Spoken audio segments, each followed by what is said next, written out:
Good evening to all of you and welcome back to my lecture. Today we are going to continue with the topic which we have done till last lecture. Our next topic is derive relationship between Ka and Kb for conjugate acid and base. For conjugate acid and base. See, suppose we have one base over here, NH3, and पानी के साथ it gives us NH4 plus and OH minus aqueous, and that's aqueous. For this conjugate, so for this acid, sorry, माफ करना, for this base, if we derive the value of Kb, we know it is concentration of NH4 plus OH minus upon concentration of NH3 and concentration of NH3. Correct or not? So that is dissociation constant for the weak base.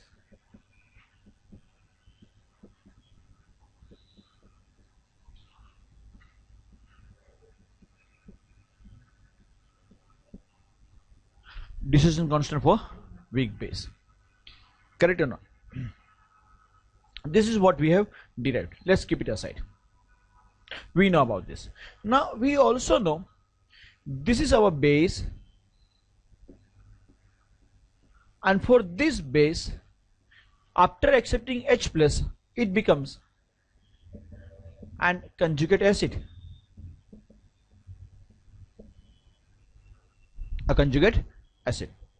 2 minute के लिए हम ऐसा करते कि let's say हमारे पास खाली conjugate, ये एक दूसरा रिएक्शन हो रहा है. In this reaction we are reacting NH4 plus H2O. तो इस टाइम पे NH4 plus has a capacity donate 1 H plus, वो H2O को देगा, एंड आपको क्या मिलेगा? NH3 plus H3O plus.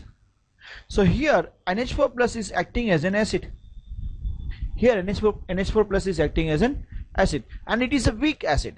So for weak acid we have ionization constant Ka equals to concentration of NH3 into concentration of H3O plus into concentration of NH4 plus. Obviously H2O को हमने इसके अंदर include कर दिया है. That is dissociation constant for acid.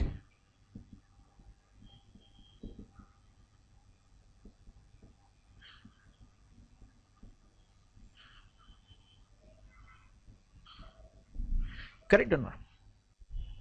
Yes और no?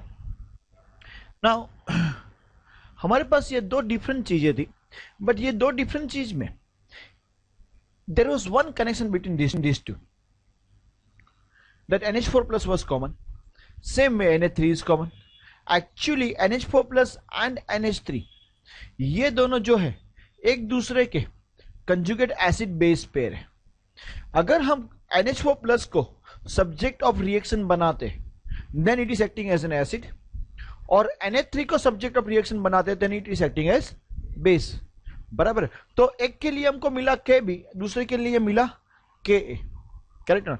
Let's try to derive something from this, from the result 1 and 2. If I do this Ka into Kb from 1 and 2, then Ka is basically हमारे पास यहां पे concentration of NH3 into concentration of H3O plus upon concentration of NH4 plus. What about Kb? Kb का अगर हम values यहाँ पे डालेंगे then is concentration of NH4 plus into concentration of OH minus upon concentration of NH3. Carefully देखेंगे तो ये दोनों कॉन्सेंट्रेशन कट हो सकता है, सो ये दोनों भी हो सकता है. Therefore Ka into Kb खाली आपके पास बचेगा concentration H3O plus into concentration OH minus, which is equals to Kw, which is equal to what? Kw. That means Ka into Kb. ये एक इंपॉर्टेंट रिलेशनशिप मिल रही है हमें for conjugate acid base pair. Ka into Kb क्या मिलेगा हमें से आपको? Are you following this? समझ में आ रहा है आप लोग को? ये पहला इंपॉर्टेंट पॉइंट. सेकंड थिंग, जरा ध्यान से देखना, जो मेरे पास ये दो रिएक्शन है उन दोनों को मैं वापस लिख रहा हूं. Reaction number 1, this one and this one.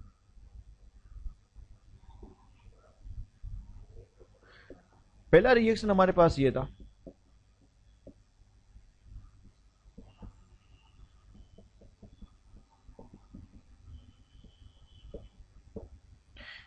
ये था reaction number 1. Not only that, इसके लिए हमारे पास इक्विलिब्रियम कांस्टेंट क्या था? Kb. इसके लिए इक्विलिब्रियम कांस्टेंट क्या था आपके पास? Kb. नॉट Kb1 बट खाली ओनली Kb. सेकेंड रिएक्शन जो हमारे पास था वो ये है NH4 plus H2O.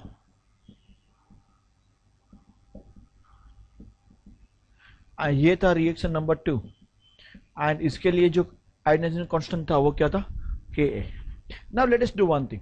If we add this to reaction, इन दोनों का एडिशन करते हैं, तो जब एडिशन करेंगे तो हमको यहां पे दिखेगा, क्वाइट ऑब्वियस है, जब मैं ऐड करूंगा तो ये दोनों एक दूसरे को कैंसिल कर देंगे.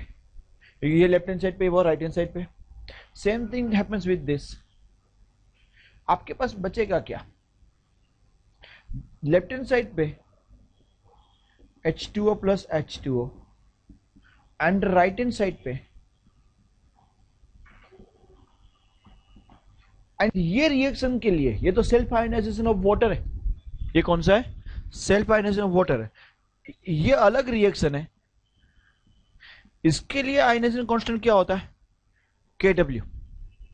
क्या होता है? एंड हमने ऊपर डिराइव किया Kw equals to K into Kb. Correct or not? You can see that. Correct or not? उससे एक इंपॉर्टेंट रिजल्ट हमें यह मिलता है, अगर आपके पास reaction number 1, reaction number 2, suppose reaction 3, reaction 4 ऐसा है, उन सबका एडिशन करने से आपको एक नेट रिएक्शन मिलता है. क्या मिलता है? नेट रिएक्शन मिलता है. देन हमेशा याद रखने का, जो नेट रिएक्शन का इक्विलिब्रियम कांस्टेंट होगा जिसको हम K नेट बोलते हैं, it will be always equals to K1 into K2 into K3 dot dot dot. जितने का आप एडिशन करते हो फाइनल का, अगर लास्ट रिएक्शन मिलता है, फाइनल का equilibrium constant will be always multiplication of all the individual equilibrium constant. ये दो इंपॉर्टेंट रिजल्ट हम पढ़ाई किए ये थियरी के अंदर.